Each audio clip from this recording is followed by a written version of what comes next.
dans ces grands cadres, univers d'inspiration. Nous allons vivre de moments en profondeur avec le Seigneur. Nous allons l'adorer. Nous allons encore creuser les Écritures. Je vis le Seigneur assis sur son trône. C'est par ces cadres que nous inaugurons cette structure d'évangélisation des âmes et cette structure d'édification des âmes dénommée univers d'inspiration. Vous nous suivez à partir de partout, à partir de l'étranger, à partir d'ici, à partir de là. Nous vous disons un grand merci et nous vous promettons de ne pas se déconnecter parce qu'il y a de beaux moments que nous allons passer ici. Tu prends déjà ta Bible, tu ouvres ta Bible, tu ouvres ton cœur, tu es dans ta chambre.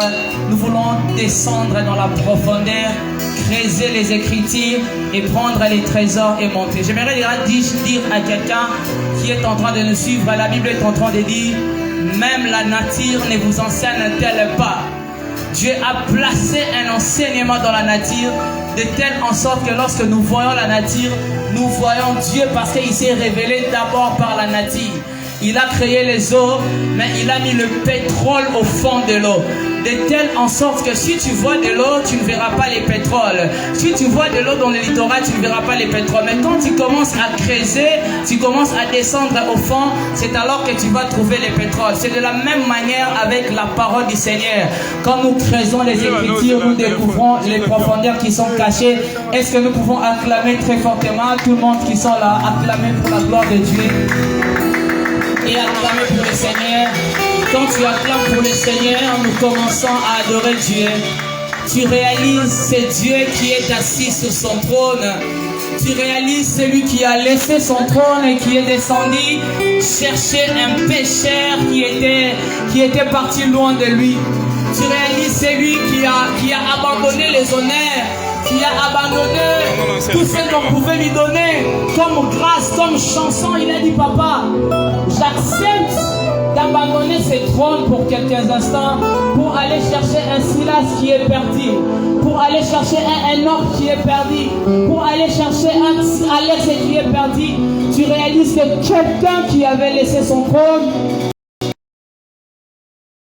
quelqu'un peut commencer à prier. Quelqu'un peut commencer à réaliser que Dieu a laissé son trône. Est-ce que quelqu'un réalise que Dieu a laissé son trône? Est-ce que quelqu'un réalise que Dieu a laissé son trône?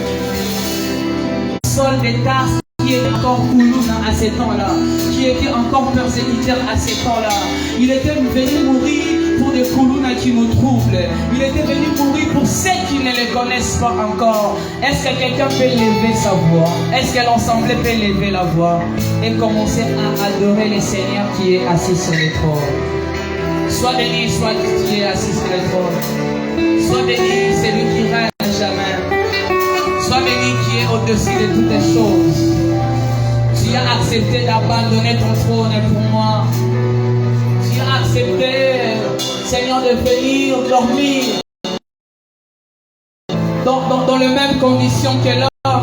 Mais pire encore, tu as accepté de manquer, Seigneur, le Dieu qui est assis sur son trône.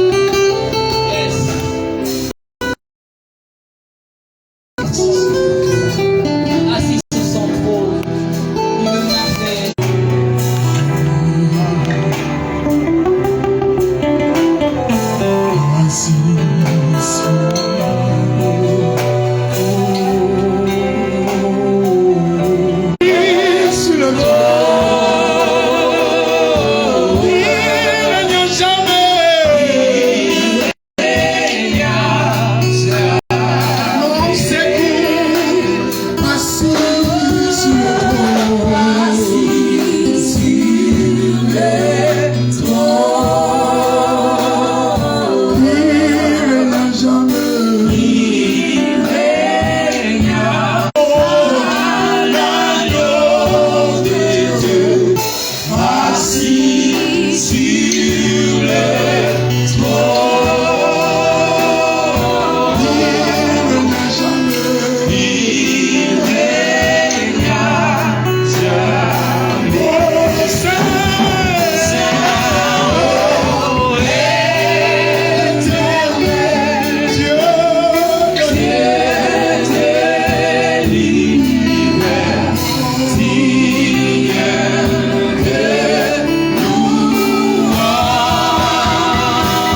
roi Osias, je vis le Seigneur siégeant sur un trône très élevé.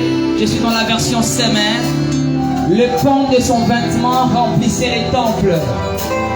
Des séraphins s'éteignaient au-dessus de lui. Chacun d'eux avait 6 ailes. 2 ailes pour se couvrir le visage, 2 autres pour voiler le corps, et les 2 dernières pour voler. S'adressant l'un à l'autre, ils proclamaient « Saint, Saint, Saint est le Seigneur des armées célestes ». Il ne disait pas « Miséricorde, miséricorde, miséricorde », mais il disait « Saint, Saint, Saint est le Seigneur des armées célestes ». Toute la terre est remplie de sa gloire. Le montant des portes du temple s'est mis en trembler. Le montant des portes du temple s'est mis en trembler au son de ses voix. Tandis que le sanctuaire s'est rempli de fumée, je m'écriais, malheur à moi, je suis perdu, car j'ai les lèvres impies, et j'habite au milieu d'un peuple aux lèvres impies. Et voici que de mes yeux, j'ai vu les rois, les seigneurs des armées célestes. Alors l'un des séraphins vola vers moi. Il tenait à la main une braise qu'il avait prise sur l'autel. Une braise qu'il avait prise sur l'autel. En fait, de pensante, il m'en toucha la bouche. La braise qui touche la bouche. Et me dit, maintenant que ceci vient d'être appliqué sur tes lèvres, ta faute est enlevée et ton péché est expié. Et j'entendis maintenant la voix du Seigneur qui disait, j'entendis maintenant la voix du Seigneur qui disait, qui sera pour nous? Alors je répondis, je suis prêt, envoie-moi. Et le Seigneur me dit, va et dis à ces peuples, vous aurez bon à entendre, vous ne comprendrez pas. Oui, vous aurez beau voir, vous ne percevez rien. Ferme-lui les oreilles. Et pour qui est assis sur son trône. Dans son trône, on n'enlève jamais. Dans son trône, personne ne peut l'ôter. Alors il est en train de dire, Dieu qui était assis. Lorsque le ciel est ouvert, lorsque le trône de Dieu est ouvert, cela nous permet de découvrir une facette de Dieu que nous n'avons jamais découvert. Moïse n'a pas vu les séraphins, Enoch n'a pas vu les séraphins, Josué n'a pas vu les séraphins, David n'a pas vu les séraphins, mais Esaïe, lorsque le trône a été ouvert, il a vu les séraphins qui étaient assis sur le trône. Est-ce que quelqu'un peut encore adorer la sainteté de Dieu? La Bible n'a jamais dit qu'il est grâce, grâce et grâce. La Bible n'a jamais dit qu'il est miséricorde, miséricorde et miséricorde. Mais ma Bible dit qu'il est saint, saint et saint. Ces jours-là, Esaïe était face à la sainteté de Dieu. Bien-aimé, si tu vois la sainteté de Dieu, tu découvres quelque chose qui est auprès de son trône que tu n'as jamais vu. Le plus grand problème de notre vision sur Dieu, nous ne pouvons pas déclarer les jugements sur nous-mêmes. Regarde la sainteté de Dieu pendant qu'on adore le Seigneur. Et prendre l'exhortateur prégnant de ces cadres univers d'inspiration. Est-ce qu'on peut encore monter dans l'adoration? Gloire au Seigneur. Je prie à toi, mon Dieu. Je prie à toi, mon Dieu, mon salut. Alléluia. Crie à toi. Alléluia. Assis sur son trône.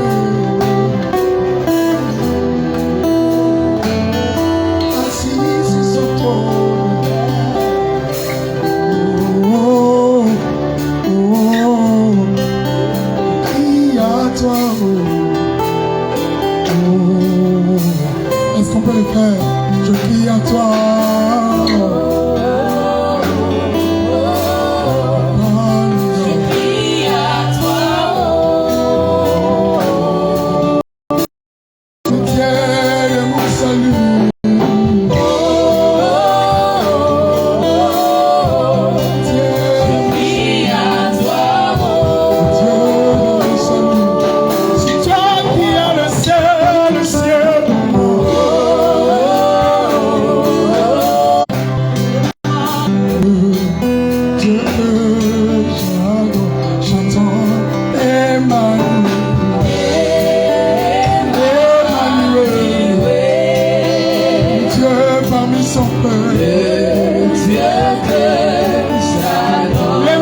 C'est notre premier invité de cette structure. Et nous voulons encore descendre dans la profondeur pour découvrir ce qui est caché. Vous êtes en train de se préparer. J'aimerais que quelqu'un puisse juste acclamer. Quelqu'un faire du domo.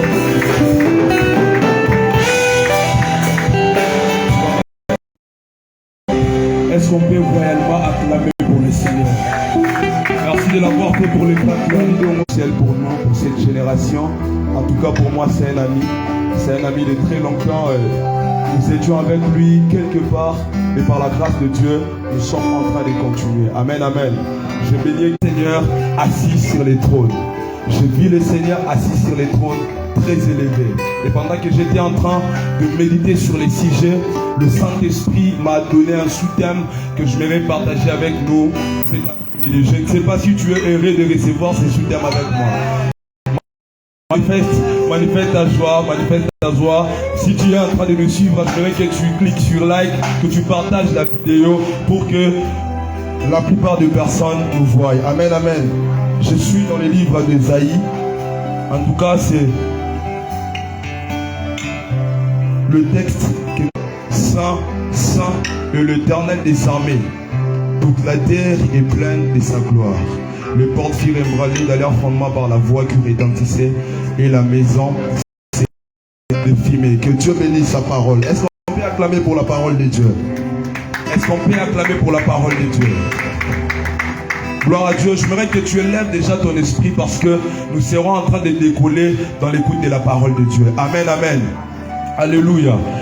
Et plein de sa gloire. Au fait, en cet après-midi, je voudrais nous partager sur un sous-thème que j'ai personnellement intitulé de la crise au réveil. De la crise au réveil. Alléluia. Qu'est-ce que je voudrais nous dire d'entrée de jeu? D'entrée de jeu, je voudrais nous dire ceci. Entrer dans la dynamique de la sainteté de Dieu qui réside dans les ciels, c'est sortir dans l'éclat de la gloire de Dieu qui jaillit sur la terre. Ésaïe a d'abord commencé à voir la sainteté de Dieu avant de voir la gloire de Dieu. Donc c'est comme si la sainteté est la clé qu'on utilise pour entrer dans la gloire de Dieu. Ésaïe a d'abord commencé à expérimenter la sainteté de Dieu avant d'entrer dans la gloire de Dieu. Donc la sainteté de Dieu est le mot de passe qui nous introduit dans la gloire de Dieu. Tu ne peux pas accéder dans la gloire de Dieu aussi longtemps que tu n'es pas passé dans la sainteté de Dieu. Voilà pourquoi la Bible est en train de dire ceci, que les séraphins disaient l'un à l'autre, Saint, Saint est l'Éternel des armées. Alléluia. Donc la sainteté de Dieu est ce qui nous permet de voir le fait pour les séraphins de rester près de Dieu leur a rendu saint. Parce qu'ils étaient en face de la sainteté de Dieu. Le fait pour eux de demeurer devant la sainteté de Dieu les a rendus saints. Mais si vous regardez la Bible appelle les séraphins le brillant. Pourquoi? Lorsque Dieu était en train d'appeler Moïse, la Bible dit, Dieu lui dit, ôte tes sandales parce que le lieu auquel tu te tiens est saint. Ôte tes sandales parce que le lieu auquel tu te tiens est comment? Est saint. Dieu n'a pas commencé à montrer à Moïse le danger du lieu. Mais Dieu a d'abord commencé à lui montrer la sainteté de Dieu, du lieu. En réalité, Dieu devait lui dire, s'il te plaît, ne t'approche pas encore parce qu'ici il y a le feu. Si tu essaies de t'approcher, tu vas te brûler. Mais Dieu lui dit d'abord d'enlever ses sandales parce que le lieu auquel Moïse devait se tenir était un lieu saint. Qu'est-ce que cela veut nous enseigner? La vraie onction nous enseigne la sanctification. Amen. La vraie onction nous enseigne la sanctification. Je suis estomaqué d'avoir les jeunes serviteurs de Dieu qui veulent entrer dans la gloire de Dieu alors qu'ils ne mènent pas une vie de sainteté. Je ne comprends pas quelle est cette doctrine chrétienne là qui te permet d'aller à la gloire de Dieu avant de passer par la nature de Dieu. Tu ne sauras pas aller dans la gloire de Dieu aussi longtemps que tu ne passes pas par la nature de Dieu. Voilà Jean-Baptiste qui devait d'abord précéder Jésus. Il a précédé Jésus pour baptiser dans le eau avant que Jésus ne vienne baptiser dans les faits. Il faut d'abord que tu passes par les eaux avant d'être baptisé par les faits. Parce que si tu ne passes pas par les eaux, le feu... Alléluia. En fait, dans cette histoire, la parole de Dieu et la parole de Dieu m'a béni. Au fait, Ésaïe est parmi le prophète du 8e siècle. Dans sa génération, il était avec Jonas, il était avec Amos, il est sur les prophètes qui étaient les congénères d'Ésaïe. Parce que lorsque vous regardez le livre d'Ésaïe, vous avez comme l'impression que tout marche très bien. Tout marche très bien. Mais pour essayer de définir la crise, il faudra à tout prix passer, checker sur les autres prophètes congénères, les contemporains d'Ésaïe. Lorsque nous regardons la vie de tous ces prophètes, nous allons remarquer une chose. Sur le plan social, à cette époque, Israël marchait très bien. Israël évoluait très bien. Il y avait la prospérité. Il y avait, en fait, tout marchait très bien sur le plan social. D'ailleurs, c'est dans cette époque-là que très bien. Mais lorsque nous allons un peu loin, nous allons nous rendre compte que bien que sur le plan sociétal, bien que sur le plan social, tout marchait très bien, mais il y avait un problème sur le plan religieux. Sur le plan religieux, il y avait un problème. C'était quoi le problème? C'est que le peuple menait une vie d'apparence. Il y en a qui servaient Dieu, il y en a qui témoignaient Dieu, mais en réalité, ils entretenaient des relations avec d'autres dieux. Donc c'était une époque caractérisée de l'idolâtrie, caractérisée de la prostitution. Parce que ça veut dire que le peuple d'Israël quitte Dieu pour aller s'attacher à d'autres dieux. Donc le peuple était en train de se prostituer. Donc il y avait des trucs bizarres qui se passaient. Les geôliers étaient placés dans les temples de Dieu. Des trucs bizarres étaient placés dans les temples de Dieu. Vous allez dans lesquels on était censé rendre gloire à Dieu, on était censé rendre culte à Dieu, avait été changé. On profitait de l'occasion pour rendre culte aux autres dieux. On profitait de l'occasion pour devenir de plus en plus Dieu. Non pas seulement dans l'église de Kinshasa, non pas seulement dans l'église du Congo, dans l'église du monde entier, il y a un problème. L'église est complètement malade. Il y a des hommes de Dieu qui disent que l'église n'est pas malade. Non, l'église est malade. Lorsque ton doigt souffre, c'est tout ton corps qui souffre. Amen. Lorsque la magie commence à entrer dans une église, certainement ça va toucher l'église locale. L'église est complètement malade, mes frères et sœurs. La magie dans l'église de Dieu, l'occultisme dans l'église de Dieu, un peu comme les temps d'Ésaïe, où toutes les choses sur le plan religieux ne marchaient pas. Nous sommes en train de vivre un moment de crise. Oh Père, regardez ce qui se passe dans nos églises. Je crois que nous sommes tous courants de ce qui se passe. L'église est en train de souffrir. L'église est en train de passer dans un moment de crise. Regardez mes frères, regardez mes sœurs. Comment est-ce que l'impudicité bat son plein? Comment est-ce que c'est une crise dans l'église? Il faut le dire, c'est pas biblique. C'est une crise dans l'église de Dieu. Il faut qu'on se le dise. L'église est en train de souffrir. La crise, elle est là. Elle est en train de battre son plein. Plusieurs personnes sont en train de souffrir au-dedans de l'église de Dieu. Voilà pourquoi même les malades ne sont plus guéris dans l'église de Dieu. Voilà pourquoi même les gens ne se convertissent plus dans l'église de Dieu. Tout ça pourquoi? Parce que ce que nous voyons dans le monde, c'est ce qui est dans l'église de Dieu. On ne sait plus différencier le monde de l'église. Rien ne marche. L'église est là. Mais cet après-midi, Dieu m'a donné un message pour l'église de Dieu. Dieu m'a donné une bonne nouvelle pour l'église de Dieu. Je ne sais pas si tu pourrais déjà acclamer Dieu parce que Dieu a un message. Dieu a un message pour son église. J'étais en train de dire, Dieu a un message pour l'église. Écoutez-moi, écoutez-moi. La crise n'est pas la cessation du projet divin. Mais la crise, c'est une imitation pour une saison de l'impactation. J'étais en train de dire, la crise j'étais en train de dire que la crise n'est pas la cessation du projet divin, mais c'est une imitation pour une saison d'impactation. La crise constatée dans les sacerdoces a été la raison pour Dieu d'inaugurer un temps prophétique dans l'église. Oh, est-ce que j'étais en train de parler à quelqu'un? Est-ce que j'étais en train de parler à quelqu'un? Toute crise utilisée par l'ennemi pour vouloir toucher à l'église est une stratégie de Dieu pour tenter à amener l'église dans une autre dimension, pour essayer d'amener l'église dans un autre niveau. J'étais en train de parler à quelqu'un. Peu importe la crise qui est en train de frapper dans le monde, Dieu est venu impactant. c'est lorsque le peuple avait été dispersé pour descendre en Samarie. Philippe était en Jérusalem, là-bas il était appelé diacre. Mais lorsqu'il était descendu en Samarie, c'est là qu'il avait été appelé évangéliste. Comme pour dire, la crise est l'inauguratrice des destinées. La crise est l'inauguratrice des ministères.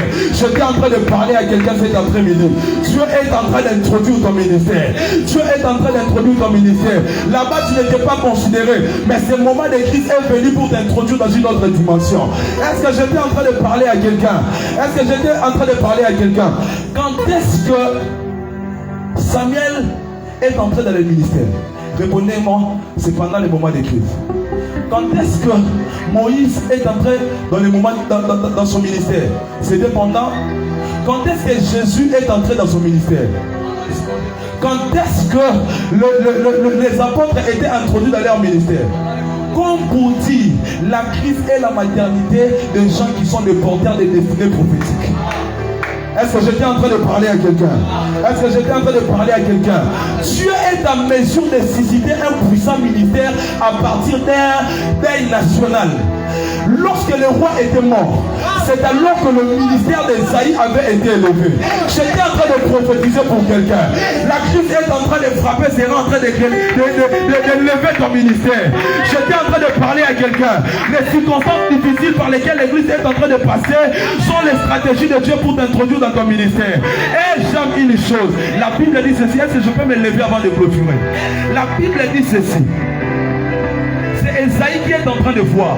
Il dit, j'ai vu le Seigneur assis sur le trône. J'ai vu le Seigneur assis sur le trône. Mon frère, quand est-ce que le réveil commence? Le réveil commence lorsque l'accent est mis sur Jésus. Le réveil commence lorsque notre vision est centrée sur Jésus. Mes frères et sœurs, il faut que Jésus revienne dans son église. Il faut que Jésus revienne dans son église. On a trop vu le temps d'Osias. On a trop vu le règne d'Osias. Mais il est temps que Jésus revienne dans son église.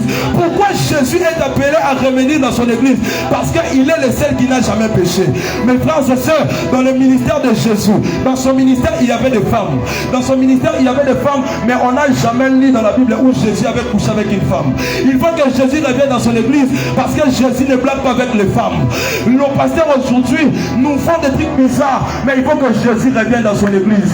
Il faut que Jésus revienne dans son église. Un jour les apôtres ont voulu empêcher les gens de voir Jésus. Les gens là ont crié, nous voulons voir Jésus. Nous ne voulons plus voir les apôtres. Nous ne voulons plus voir les pasteurs. Nous voulons voir Jésus. Pourquoi le réveil n'est plus dans l'église du Congo?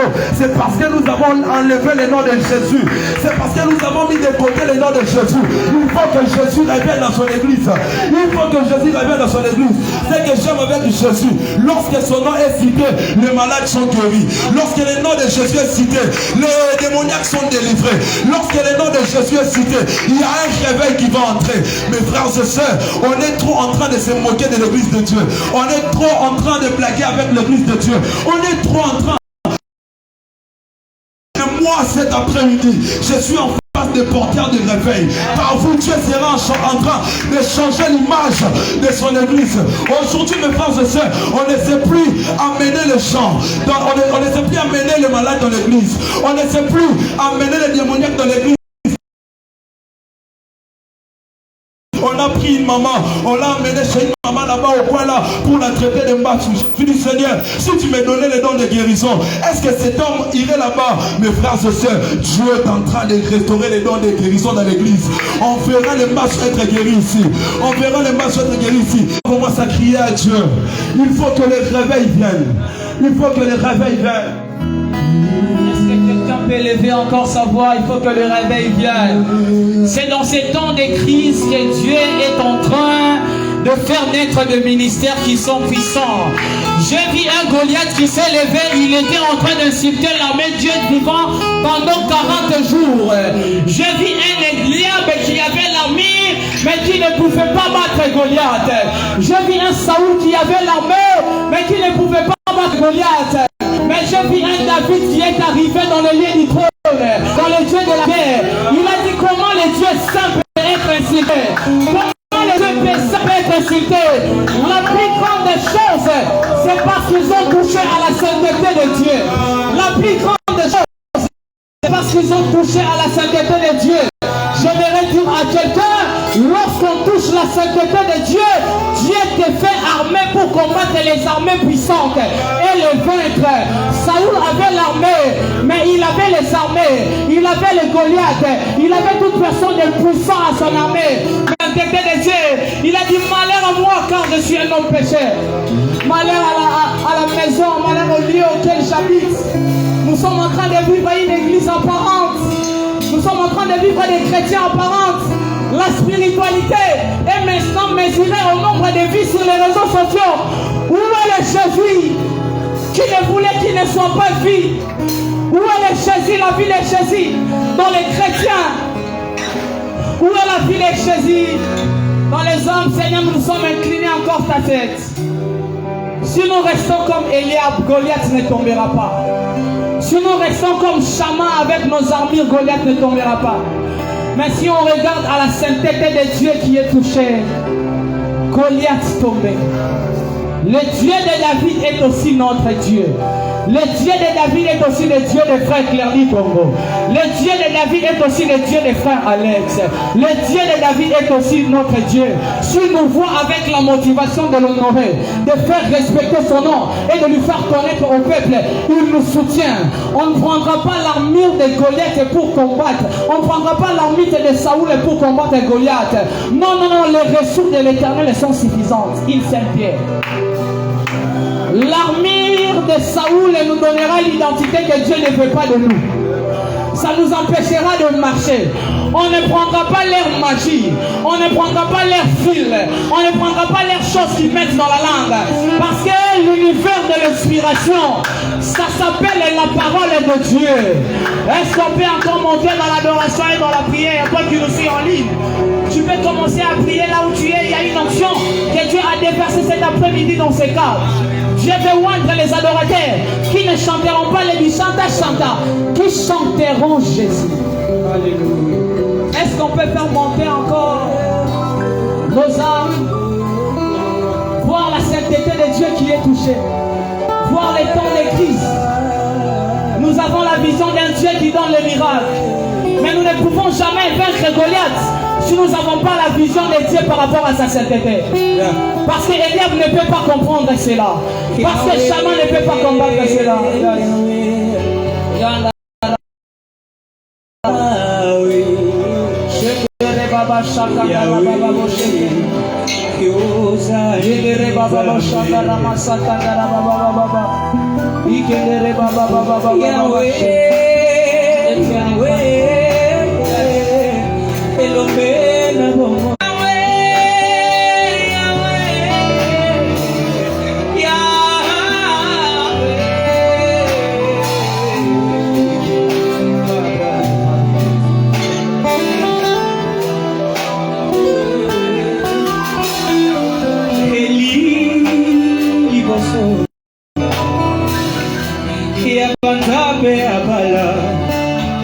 Yahweh olakisaki yozali Nzambe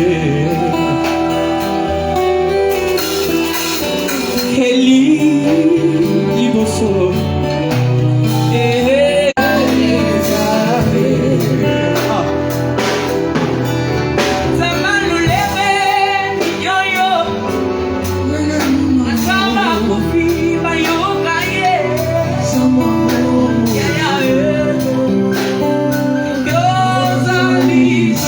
Amen.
ne te plie. Mais lorsque Ésaïe était en force de cette sainteté, c'est alors qu'il se découvre lui-même d'abord par rapport à la sainteté de Dieu. Et il découvre l'environnement auquel il habitait. J'aimerais dire à quelqu'un, si toi-même tu n'es pas encore mesuré à la sainteté de Dieu, tu ne découvriras jamais la nature de ceux qui t'entourent. Mais ce soir, tu as compris, cet après-midi, tu as compris que la sainteté de Dieu, avant de voir sa gloire, il faut passer dans son caractère. J'aimerais quelqu'un qui traverse des conditions difficiles. Peut-être que ta vie patauge encore dans les péchés. Tu cries, Seigneur, ça. Mais il y a des choses encore qui te manquent. Tu feras cette prière avec moi. Tu dis, Seigneur, impacte-moi par la sainteté. Seigneur, impacte ma vie par ta sainteté. C'est alors que je sais que tu es saint. C'est alors que je comprends que mes lèvres sont impies. J'aime quelque chose qui s'est passé avec Ésaïe. La Bible dit, le séraphin a pris une braise qui était dans l'autel des sacrifices et il l'a mis dans les lèvres d'Ésaïe. C'était une braise qui avait le feu, mais c'était une lèvre qui avait le mensonge. Combien ça se fait-il? Une braise de feu qui enlève les mensonges dans la bouche. J'ai été prié plusieurs fois dans ma vie, mais le mensonge n'a pas été enlevé. Mais la braise de feu qui vient dans les sacrifices de l'Éternel a ôté les péchés d'Ésaïe. Il y a un fait qui doit toucher ta bouche. Le mensonge qui a quitté la sainteté de Dieu. Ton cœur qui a mis Dieu loin. Maintenant tu vis dans le péché. Tu vis dans une vie kakayo. Mais cet après-midi,